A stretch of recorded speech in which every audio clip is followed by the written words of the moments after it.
నాయకుడు రేవంత్ రెడ్డి గారిని మాట్లాడాల్సిందిగా కోరుతా ఉన్నా.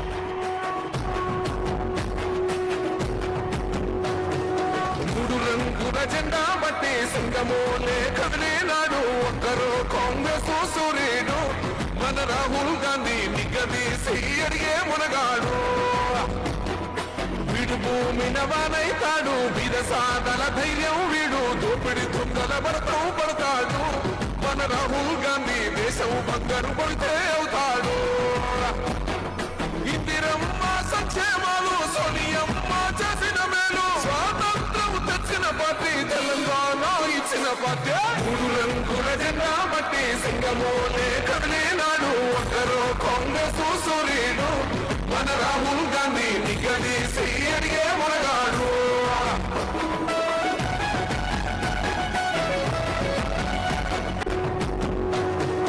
మూడు రంగుల జెండా బట్టి సింగమోలే కదిలేనాడు ఒక్కరు కాంగ్రెస్ సూర్యుడు మన రాహుల్ గాంధీ నిగదీసి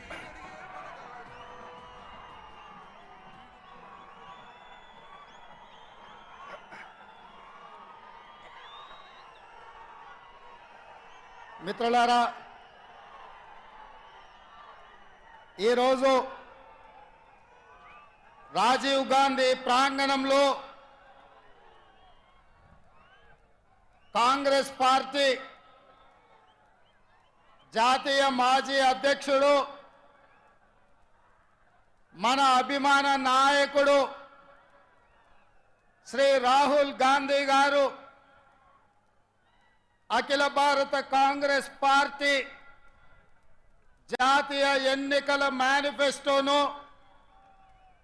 ఈ తెలంగాణ గడ్డ మీద నుంచి విడుదల చేసి ఏ గడ్డ మీద నుంచి అయితే సెప్టెంబర్ 17 నాడు శ్రీమతి సోనియా గాంధీ గారు తెలంగాణకు 6 గ్యారెంటీలు ఇచ్చి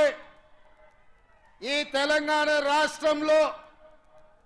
3 రంగుల జెండాను రెపరెపలాడించిందో అదే గడ్డ మీద నుంచి మన అభిమాన నాయకుడు శ్రీ రాహుల్ గాంధీ గారు ఈ జాతికి 5 గ్యారెంటీలను అంకితం చేయడం ద్వారా జూన్ 4 తారీఖు నాడు రాబోయే ఎన్నికల ఫలితాలలో ఇండియా కూటమిని గెలిపించి జూన్ 9 తారీఖు నాడు ఢిల్లీలో ఎర్రకోట మీద మువ్వన్నెల జెండా ఎగరేయడానికి ఈరోజు వారు ఇక్కడికి రావడం జరిగింది.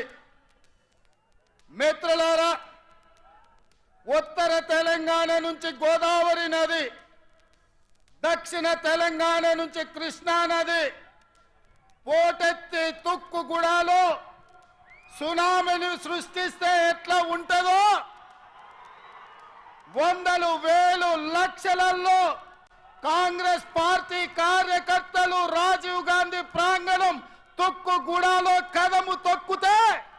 ఆనాడు బీఆర్ఎస్ ను తుక్కుగా ఎట్లా తొక్కిండ్రో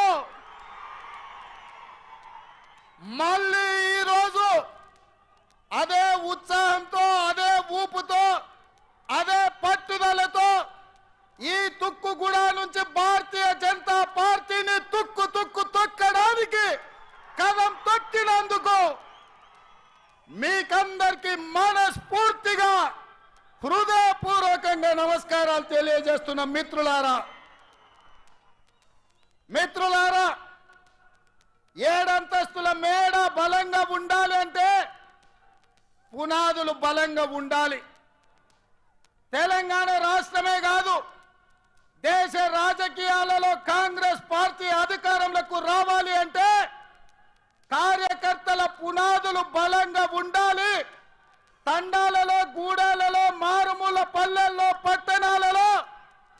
మీలాంటి లక్షలాది మంది కార్యకర్తలు కాంగ్రెస్ పార్టీ సైనికులై 100 అంతస్తుల మేడలను నిర్మించాలన్నా మీరు సైనికులుగా నిలబడి కొట్లాడినప్పుడే పార్టీ నిలబడుతుంది. ఎన్ని కష్టాలు వచ్చినా, ఎన్ని నష్టాలు వచ్చినా, ఎన్ని కేసులు పెట్టినా, ఎంతమంది జైల్లో పెట్టినా మీ రక్తాన్ని చెమటగా మార్చి మీ ఊపిరినైనా వదిలిండ్రు గాని ఈ మువ్వన్నెల జెండా వదలలేదు. మీ శ్రమతోనే, మీ కష్టంతోనే, మీ త్యాగంతోనే ఈ తెలంగాణ రాష్ట్రంలో ఇందిరమ్మ రాజ్యం ఏర్పడ్డది.